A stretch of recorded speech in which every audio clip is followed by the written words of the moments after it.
Então, Dai, tentando dar continuidade aqui aos vídeos, como você falou, como eu vi que o rapaz ali se posicionou bem para o lado da direita, liberalista e tal, então eu pensei melhor em explicar os conceitos de direita e esquerda, porque eu, pelo menos, só vim entender esse ano, vim procurar realmente entender, saber, pesquisar também e tal. Encontrei um vídeo legal aqui que explica bem, de forma bem tranquila, bem relax, o que significa a origem e tal desse termo direita e esquerda, porque eu acho que cada um tem que entender e escolher qual o seu posicionamento, entendeu?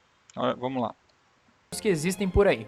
Neste vídeo, vamos descobrir qual é a história de origem dos famosos termos esquerda e direita, e descobrir se realmente faz algum sentido sair chamando os outros por aí por esses nomes. Sem mais delongas, sejam bem-vindos a mais uma história do mundo. Falando em esquerda e direita, eu vou pedir, antes de dar continuação ao vídeo, que você olhe para baixo e deixe o seu like e se inscreva caso ainda não seja inscrito no canal.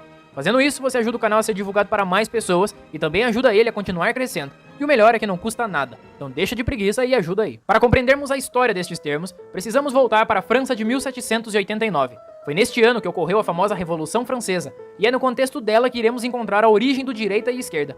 No fim do século Calma que tá falando de Revolução Francesa, mas é bem simples para entender. XVIII, o envolvimento da França na Revolução Americana e os gastos extravagantes do rei Luís XVI deixaram o país na beira da falência.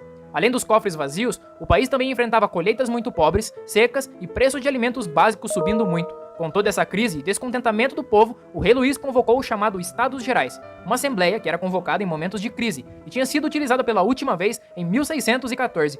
Essa assembleia seria a chance do povo botar a boca no trombone e conseguir seus direitos. O problema é que na prática não era bem assim que funcionava. A França neste período tinha algo chamado de três estados. O primeiro estado era formado pelo clero, que assim como a nobreza era uma classe mais privilegiada. O segundo estado era justamente o rei e toda a nobreza. E finalmente havia o terceiro estado, e é neste que encontramos todo o resto do povo mais simples e humilde, e também a burguesia, que nesta época não tinha nada a ver com o conceito que ganhou com o passar do tempo, sendo neste contexto os pequenos comerciantes, jornalistas e pessoas que não eram privilegiadas de maneira política. Pois bem, estes três estados eram fundamentais para o funcionamento dos Estados Gerais, já que a votação nele era feita por estados e não por indivíduo. Sendo assim, bastava o clero e a nobreza se juntarem que tudo iria ocorrer da maneira que eles quisessem. Por conta disso, os representantes do terceiro estado, a burguesia, pediu que as votações fossem feitas individualmente, o que foi negado pela nobreza e o clero que não queriam abrir mão de seus privilégios. Por conta disso, foi decretada então, pelo terceiro estado, a Assembleia Nacional Constituinte. Com essa assembleia, o povo se sentia bem representado. No entanto, Luís, o rei, não gostou e por isso queria que o fechamento dela ocorresse.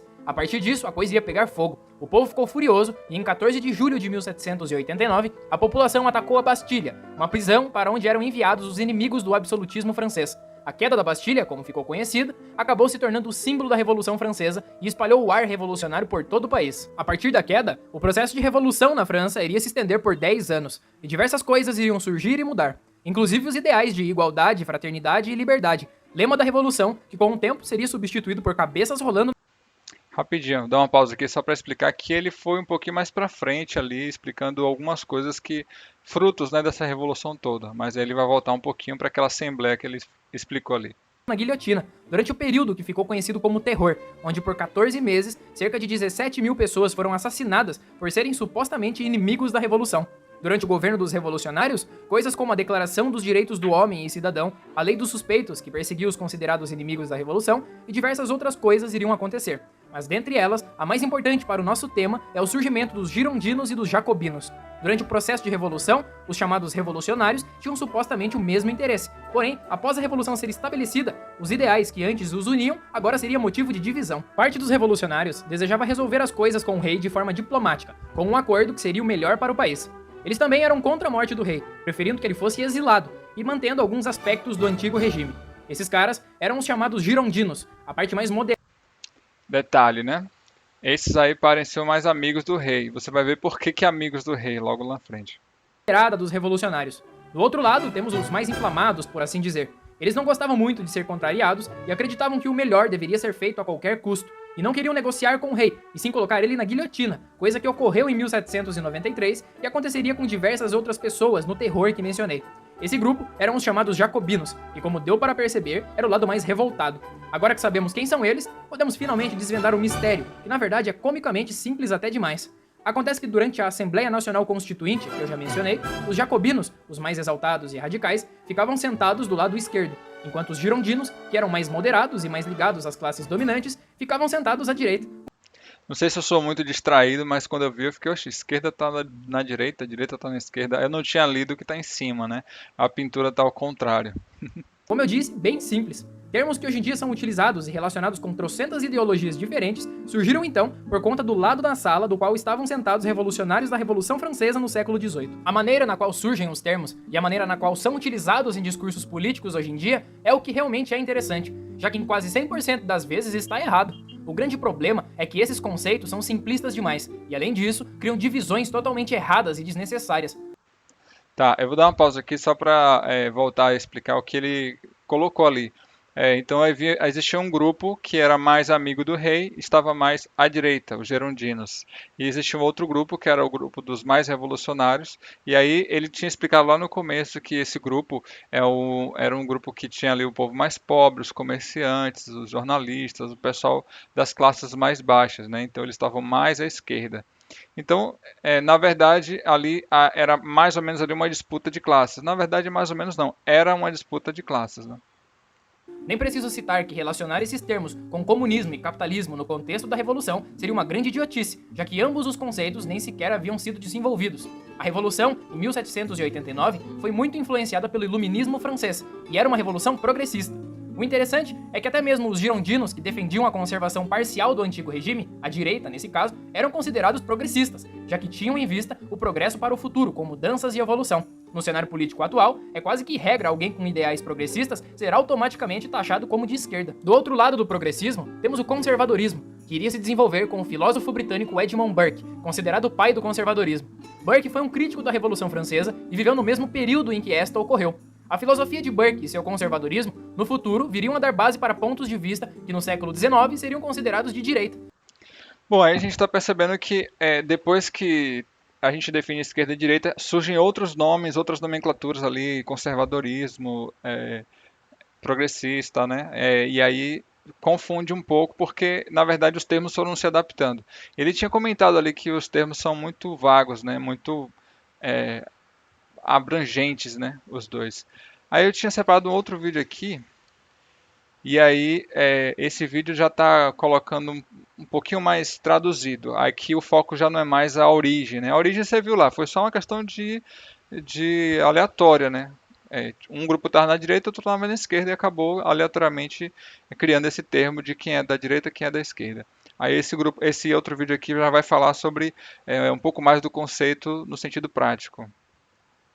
Os girondinos eram compostos pela alta burguesia, se sentavam à direita, assumindo posições conservadoras com o objetivo de garantir o direito à propriedade privada sem romper profundamente com o sistema que já existia. Os jacobinos eram compostos pela baixa e média burguesia, tinham o apoio de parte das classes sociais mais baixas e sentavam à esquerda. Isso é mais legal. Você já percebe de cara que o grupo da direita era a alta burguesia com posições mais conservadoras, né? E aí o lado esquerdo, os jacobinos, que eram o pessoal ali pobre, né? Os pobres, os comerciantes, os trabalhadores.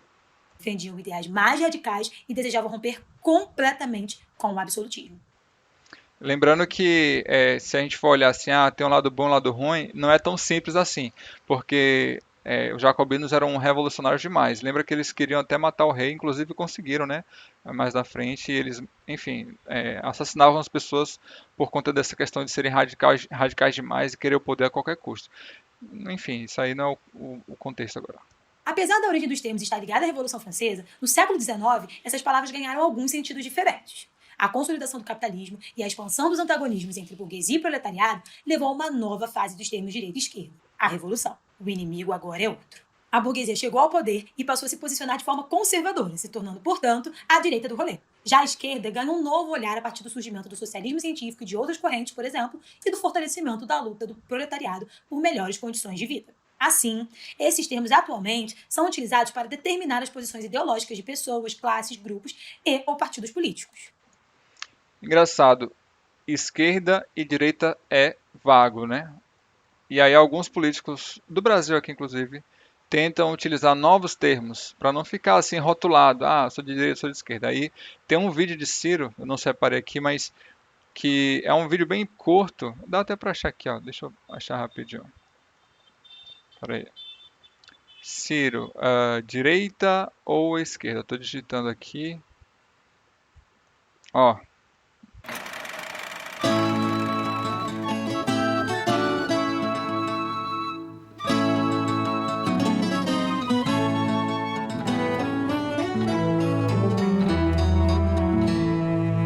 Muitos da direita dizem que eu sou de esquerda. Muitos da esquerda dizem que eu sou de direita. Será que eu sou assim um bicho tão estranho? Ou essas palavras não servem para definir bem as pessoas? Na verdade, há muita confusão no Brasil e em todo o mundo a respeito de direita e esquerda, entre ser conservador e ser progressista. Essas palavras ficaram gastas e desacreditadas. Mas no meio dessa confusão há uma diferença fundamental para mim. Quando eu digo que eu sou progressista e que tenho um moderno projeto nacional de... bom, pronto. Daí pra frente ele só vai confirmar o que ele disse. Ele é progressista. Aí ele fez o seguinte: ao invés de dizer direita e esquerda, eu vou escolher um termo que não vai estar tão ligado tão diretamente a um lado, né? E ele coloca progressista. Em termos de origem, né, a direita é mais conservadora e a esquerda é mais progressista. Aí, mas enfim, ele escolheu um termo que acaba, entre aspas, ele acaba não se posicionando ali, mas ele não é de direita. E aí ele quer tentar dizer que também não é de esquerda. Então, enfim, mas ele usou esse termo aí. Só para dizer que, de fato, voltando para outro vídeo aqui, é, existem vários outros termos que acabam confundindo um pouco. Não existe uma definição certinha e completa do que é esquerda e direita, mas para poder facilitar a nossa compreensão, podemos apontar algumas características gerais de ambos os posicionamentos. A esquerda está ligada a uma defesa do fim ou de uma reforma do capitalismo, da justiça social, da valorização do coletivo, uma maior intervenção do Estado na economia e a defesa da igualdade e inclusão de grupos marginalizados. A direita está ligada a uma manutenção do capitalismo, o livre mercado, a valorização do individualismo, a defesa da meritocracia e de um Estado mínimo. Mas tudo isso também depende do contexto, porque veremos que, como tudo na vida, existem exceções. Bom, aí é legal porque, comparando o momento atual, o que a gente conhece do momento, com a origem dos termos esquerda e direita, né? Quem estava mais à direita, que eram os gerondinos lá naquela época da Assembleia Constituinte na Revolução Francesa, lembra até do ano, 1789. Quem estava mais à direita já eram pessoas próximas ao rei, aliados, amigos, pessoas que eram já mais ricas, né? Do alto clero mesmo. Então, esse pessoal, eles estavam sentados na direita. E o que é que eles achavam que deveria ser decidido ali? Que o Estado tinha que ser mínimo. Se o Estado vai se fortalecer, mas que ele seja mínimo, para cuidar das questões mínimas, que ele não interfira em toda a sociedade.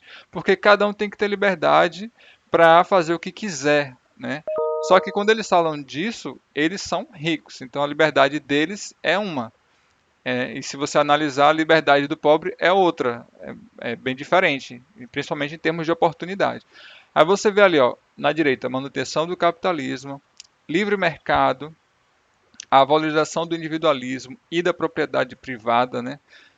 A defesa da meritocracia e de um Estado mínimo.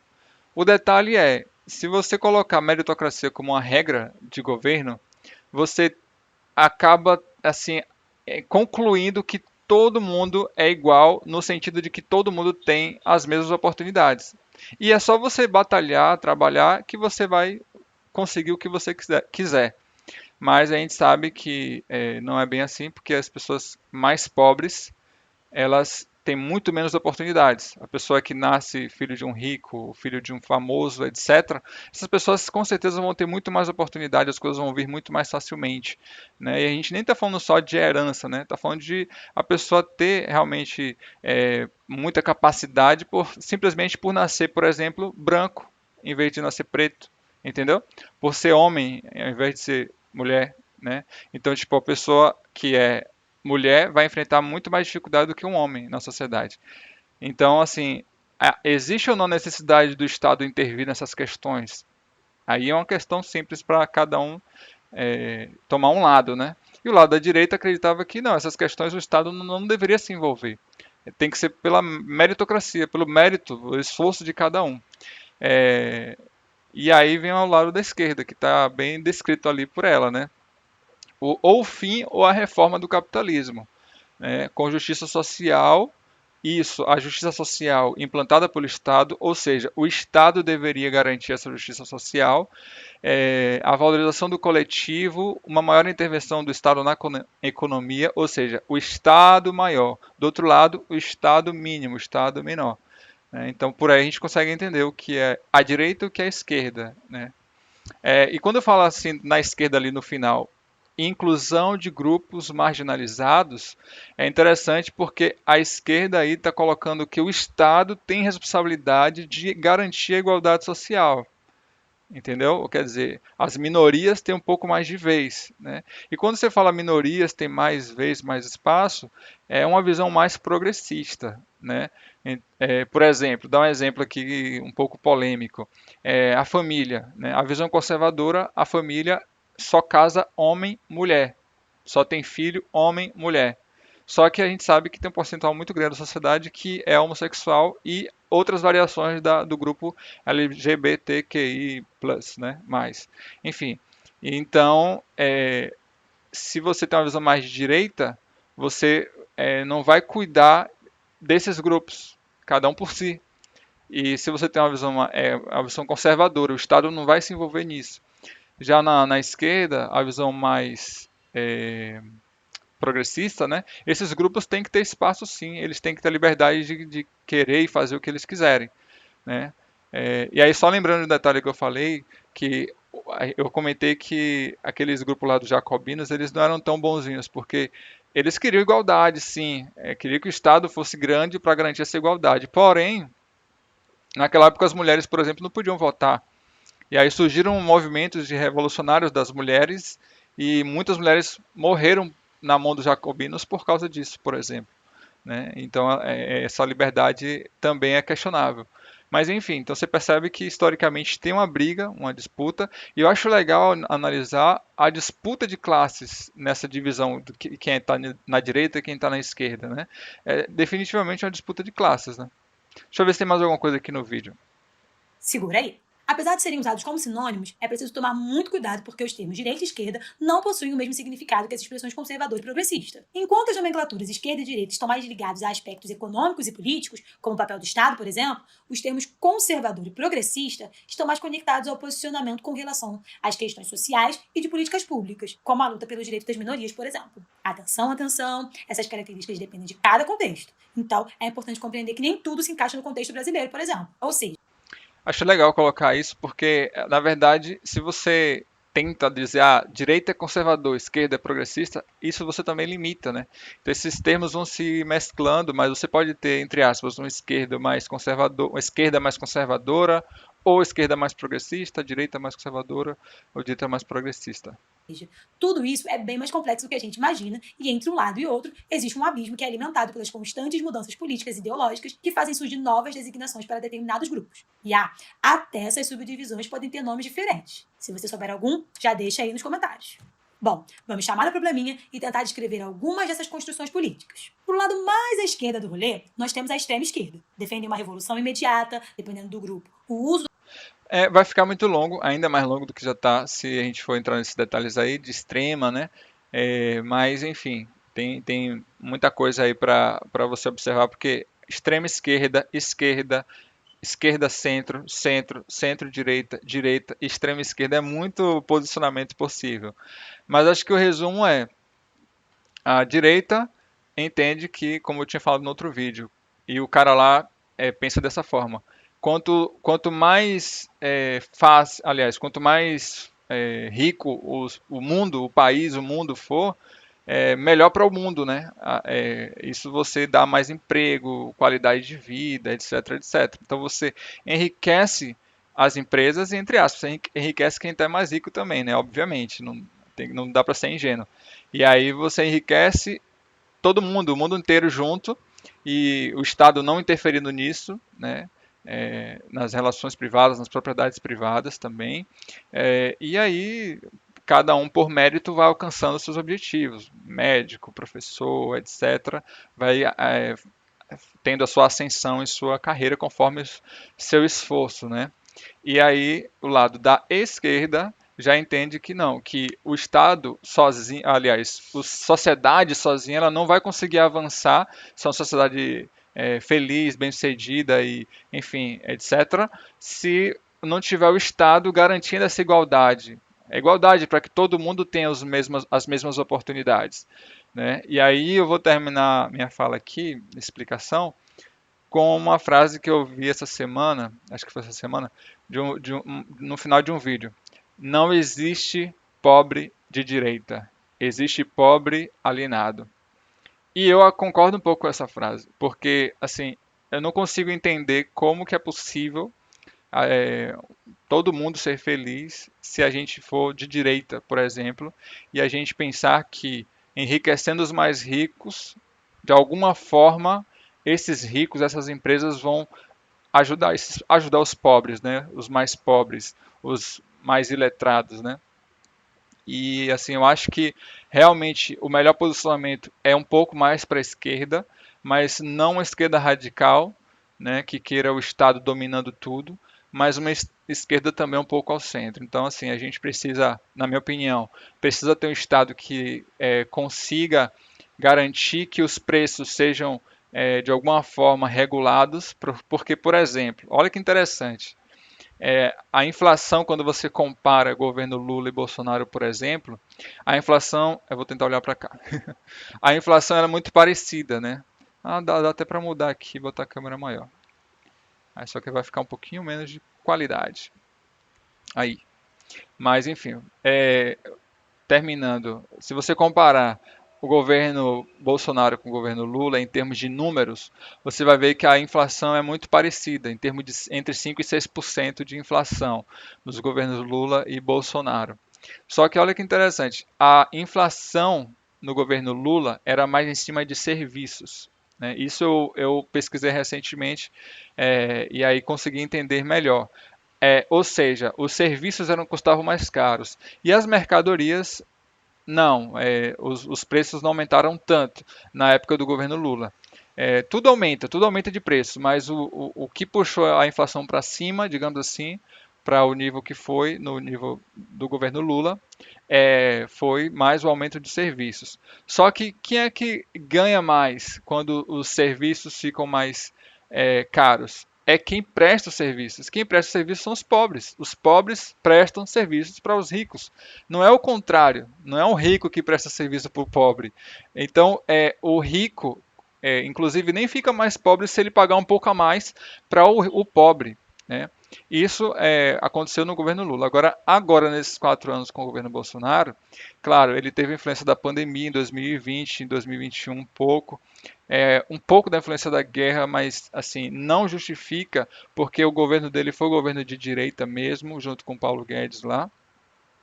E realmente, se você analisar os números e a própria vida ao redor de cada um, a inflação ela aumentou, os preços das coisas aumentaram e a grande diferença é que o valor que aumentou, que impactou, aliás, vou reformular, o aumento das mercadorias e dos produtos foi o que mais impactou na inflação no governo Bolsonaro, mais do que a oferta de serviços, né?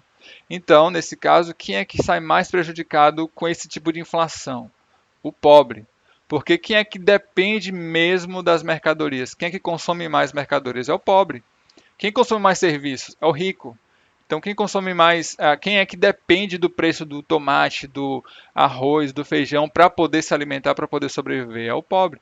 É o pobre que tem que escolher se hoje vai poder comer carne ou não, se vai poder comer frango ou não, dependendo do preço. O preço que tiver no mercado vai definir o que vai estar na mesa do pobre. Isso é simples de entender. E se você analisar esses últimos anos, tem recorde de vários preços: preço do arroz, preço do óleo, o preço do gás, por exemplo, que bateu vários recordes aí, foi polêmica várias vezes, né? Enfim, então resumindo, quem é que fica mais, quem é que fica mais satisfeito? Quem é que fica melhor num governo de direita? O rico. E se você analisar, a maioria dos que estão do lado de Bolsonaro são sempre pessoas mais ricas, né? Isso é fácil de perceber. Eles são muito beneficiados. E, por outro lado, quem é que está mais do lado de Lula? Os mais pobres, né? Se você até curioso se você olhar os eventos, né? Os eventos de Bolsonaro, um monte de engravatado, um monte de empresário, um monte de gente famosa, de ricos, famosa vírgula, né? Aqueles sertanejo lá e tal, são famosos, aquele da Luciano Hang lá da Havan, o velho da Van. enfim, pessoas que são muito beneficiadas, né, por causa desse governo de direita. E eles vão ser, obviamente. E olha que interessante, olhando para esse lado de governo de direita, os ricos sendo beneficiados, qual é o plano de Paulo Guedes? É flexibilizar cada vez mais as políticas de trabalho, os benefícios sociais, justamente para facilitar mais para o empresariado, para os banqueiros, etc. Isso já está acontecendo. A reforma trabalhista fez isso, né, diminuindo poderes, como eu tinha comentado, do empregado, aumentando ali poderes do patrão, porque o patrão, obviamente, se enfraquece ali as relações, o patrão vai decidir coisas, né, em relação aos empregados. E tem algumas notícias aí de que Paulo Guedes também quer interferir no valor do salário mínimo, tirando da inflação, quer interferir no modo como a aposentadoria é feita. Aí está aí também a reforma da Previdência também, que é uma coisa que, feita pela direita, com certeza beneficia mais os mais ricos, né? É, por exemplo, aumentando aí a idade da mulher e do homem para poder se aposentar e a forma, né? Tem uma forma de aposentadoria que Paulo Guedes quer colocar, que ele fala também que é a capitalização. Capitalização seria basicamente cada um guardando o seu, né? Porque hoje em dia a empresa que você trabalha guarda dinheiro para você, você guarda dinheiro para você e o Estado também guarda dinheiro para você quando for se aposentar. E aí tudo isso entra nas leis da Previdência e você bem sabe disso, né? Obviamente, Daíse, né? Porque quem tiver, outra pessoa estiver assistindo talvez não entenda. Mas enfim, e esse plano de Paulo Guedes seria muito melhor para esse pessoal mais rico do que para o pessoal mais pobre que recebe esses benefícios, que depende do valor do salário mínimo e etc. Não sei se vai dar. Acho que eu não vou cortar esse vídeo, que eu não vou ter tempo. Vou deixar ele desse tamanho mesmo. E aí vocês tentam assistir aí para entender e dizer também o que é que vocês acham.